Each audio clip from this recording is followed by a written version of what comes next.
Hi, it's Maria Burke here, and thank you for joining me today. Today I want to talk about how to write a book. And I've been thinking about this over the last few days, and I feel it's a really good time to make this video because at the moment people have time on their hands, children have time on their hands, young people, old people, people who are isolating, people of all different ages.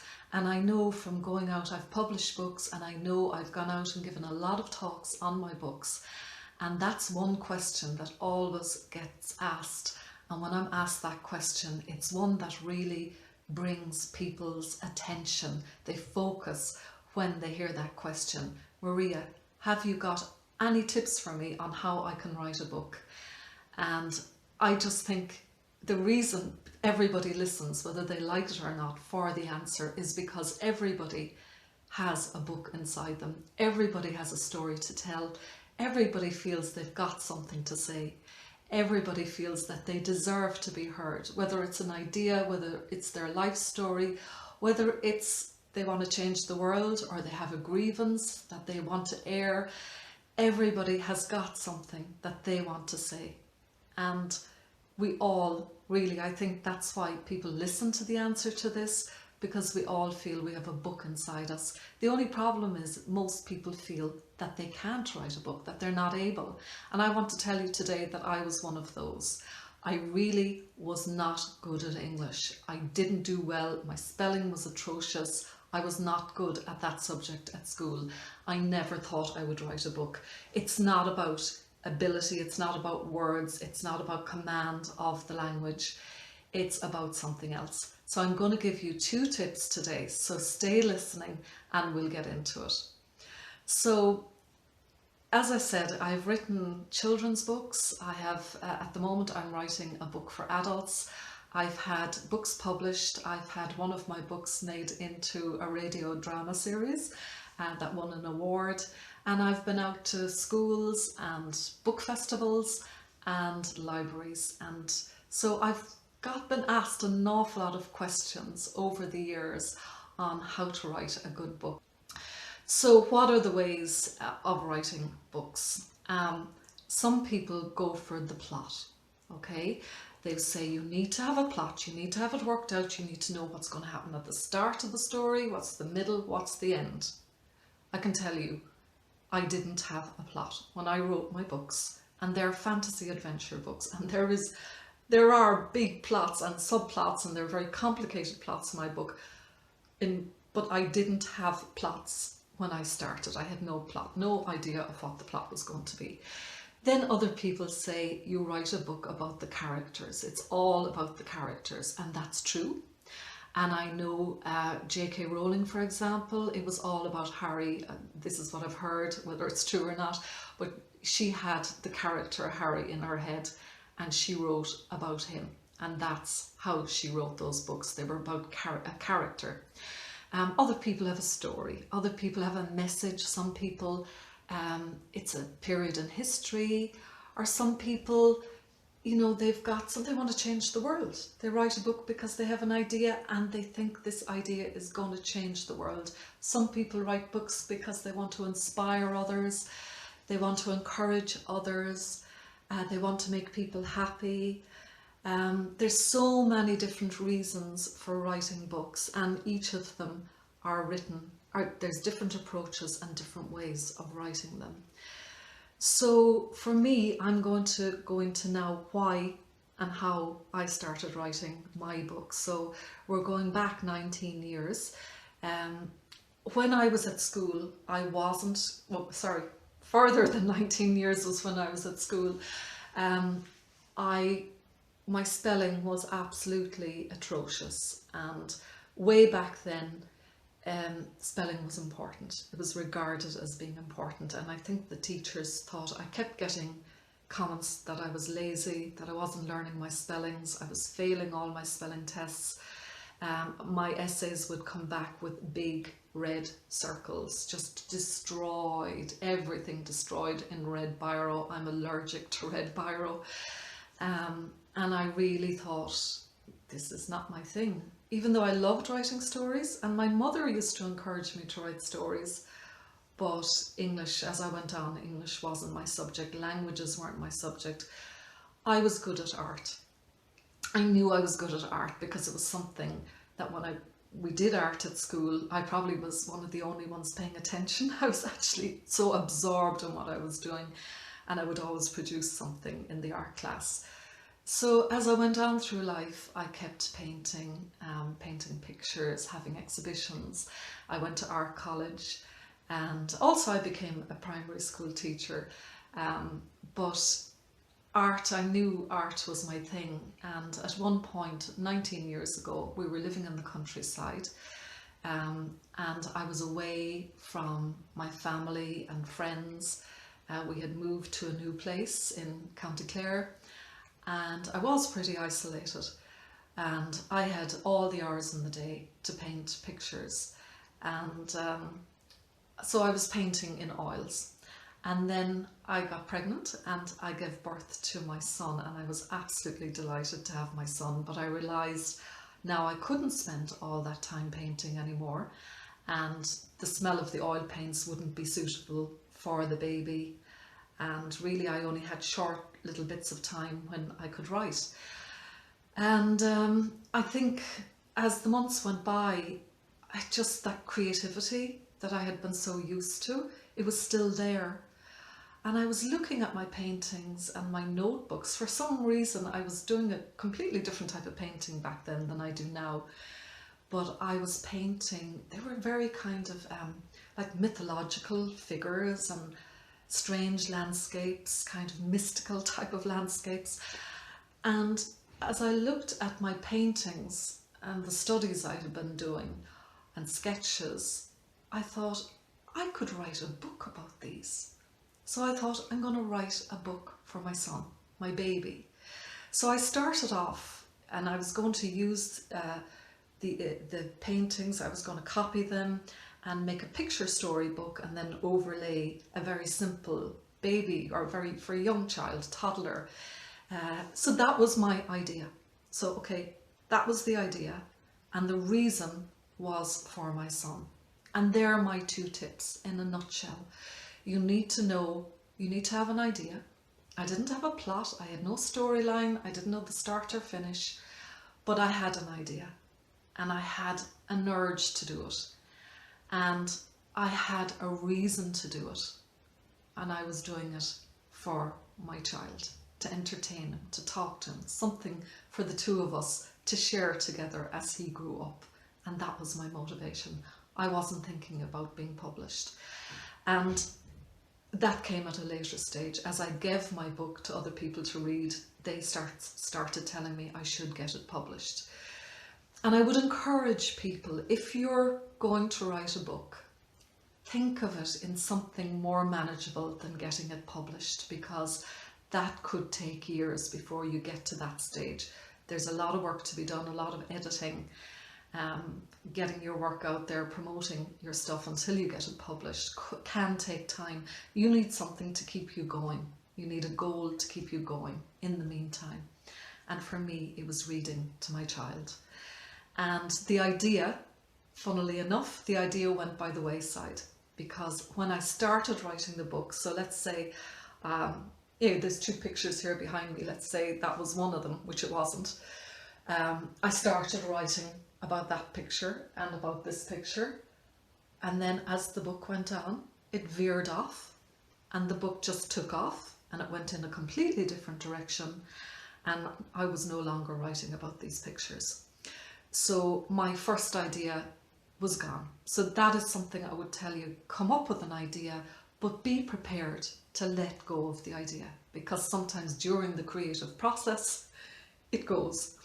I think I approach writing a book it's similar to me painting a painting. Sometimes I start painting a picture and midway I change my mind and the painting completely changes. Something comes out of the painting, something grows out of it, and I see something in the image and I go, that's what I want to do. And the original idea goes. And you need to have that kind of flexibility, not to be rigid, not to be thinking in straight lines, but to let the creative process guide you or lead you. Let what's inside come out and have that freedom to do it. So yes, I continued writing my story, and it got longer and longer, and the baby would wake up and I'd feed the baby, and then I'd be drawn away, and then the next day he would fall asleep again, and I'd get a half an hour of time and I would start writing the story, take up where I left off. I was writing longhand. I had no rules.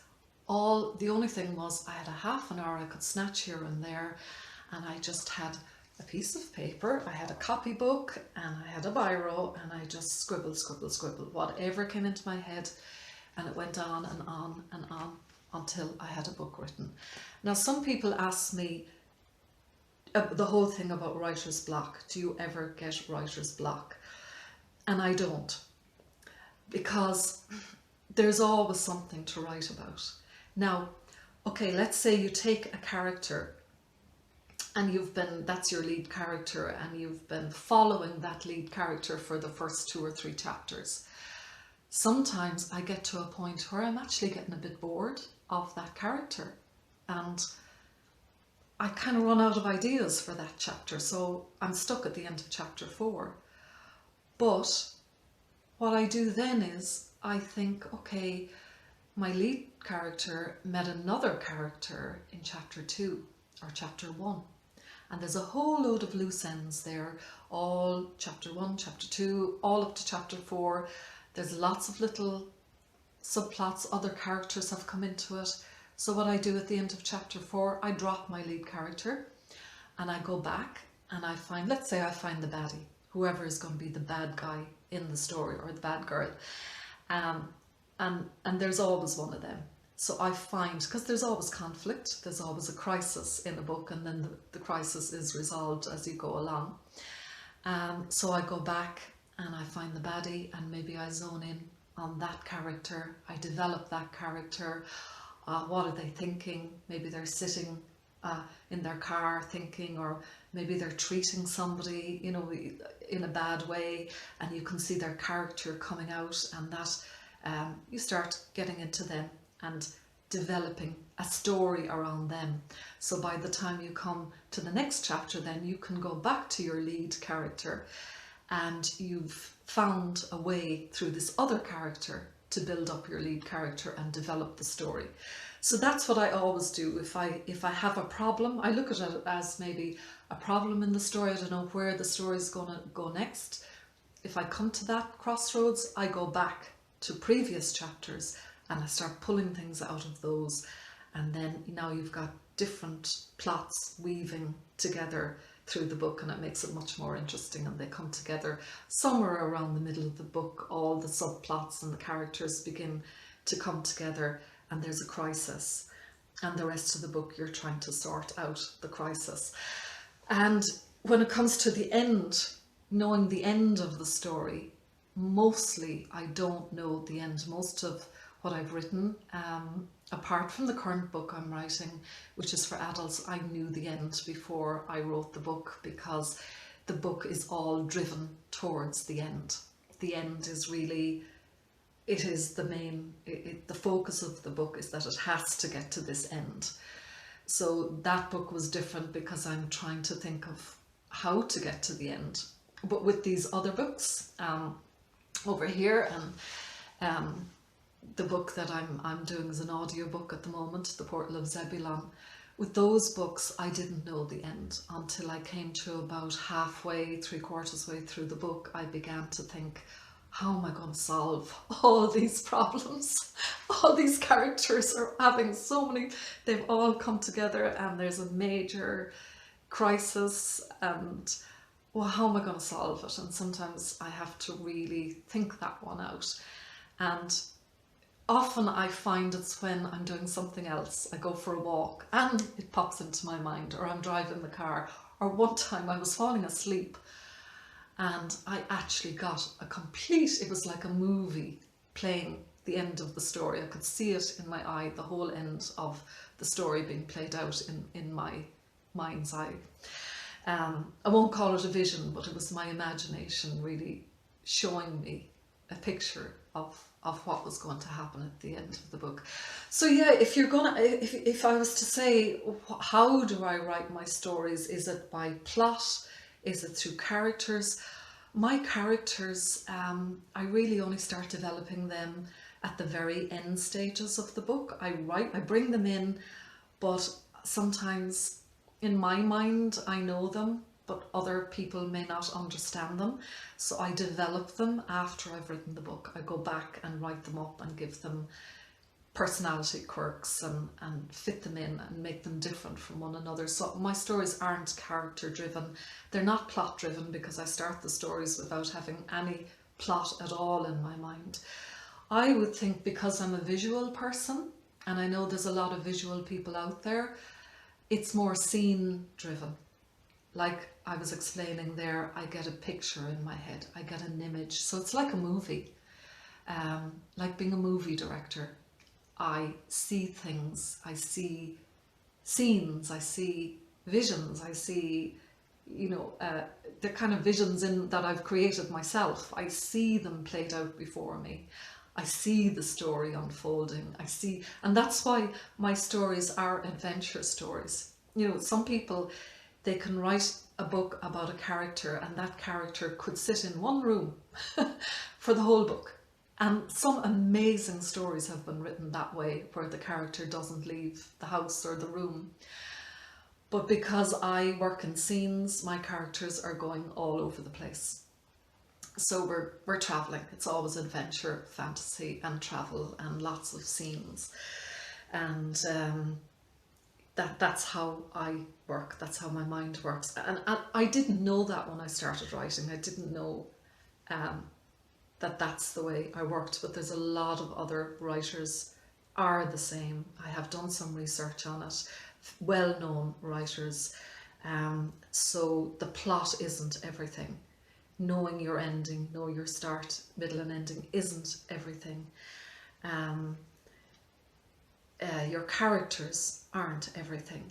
And just a little tip, when I was writing my first book, it actually was 10 years from the beginning to the end of when I wrote that book. But I wasn't writing it the whole way through. I actually didn't really think, I wasn't focusing on getting it published at all. So it was sitting there for a long time. I'd come and I'd leave it, and then I'd go back to it again. I couldn't forget it. I kept thinking there's something in this, and a lot of people encouraged me to publish it as well. I'd give it to people to read, and they'd say, yeah, I like that, you should get that read. And in particular, a friend of mine, when I was living in County Clare in Ennis, a friend of mine, she was a school teacher called Tina. She gave my book, a very early draft of the book, a very badly written draft of the book. She gave it to the children in her school to read when they were on a school tour. And they divided the book up. I had given it to her, obviously stapled together, and she pulled the chapters apart, and she gave the first chapter to the children behind her. And when they were finished it, they passed it back to the next seat on the bus.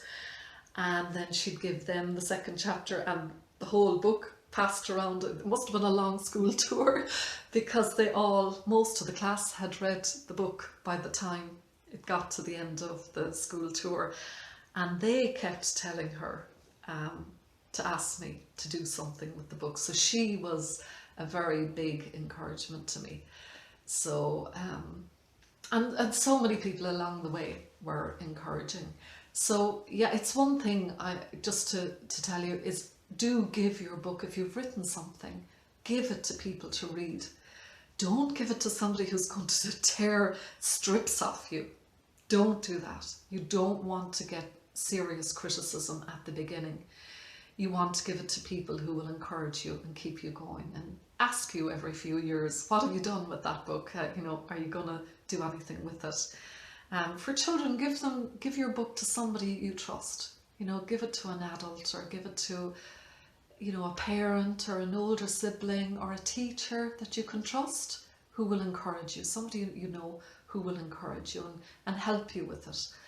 Now, the one person I have to give a lot of credit to is my husband, Tony. and my son Aidan, because Tony read my books and he did criticise my books, and I needed it. And I will come back and make a video on that, on editing. But you don't need that at the beginning. When you start to write a book, you don't think about editing, just write it. There was times when I was writing my stories and I was just writing bits of dialogue. I wasn't setting it up properly. I was just writing whatever was coming out. Sometimes I was racing.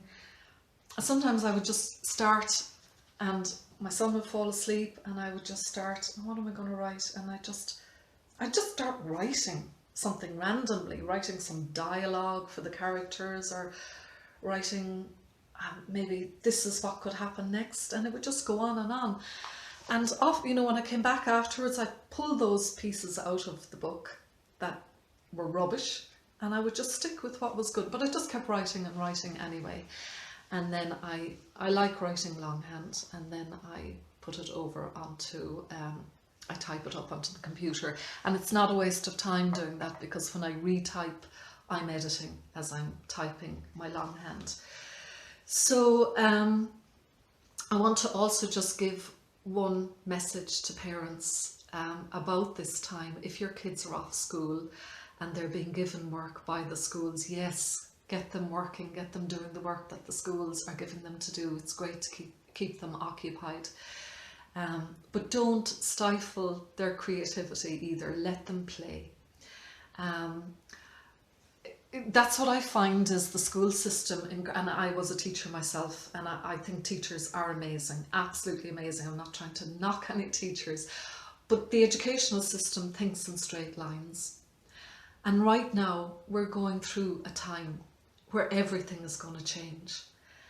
And straight lines are gone. I mean, does anybody know what is going to happen in 3 months' time, in 1 month time, in 6 months' time? None of us know. So there's no point in us trying to think in straight lines.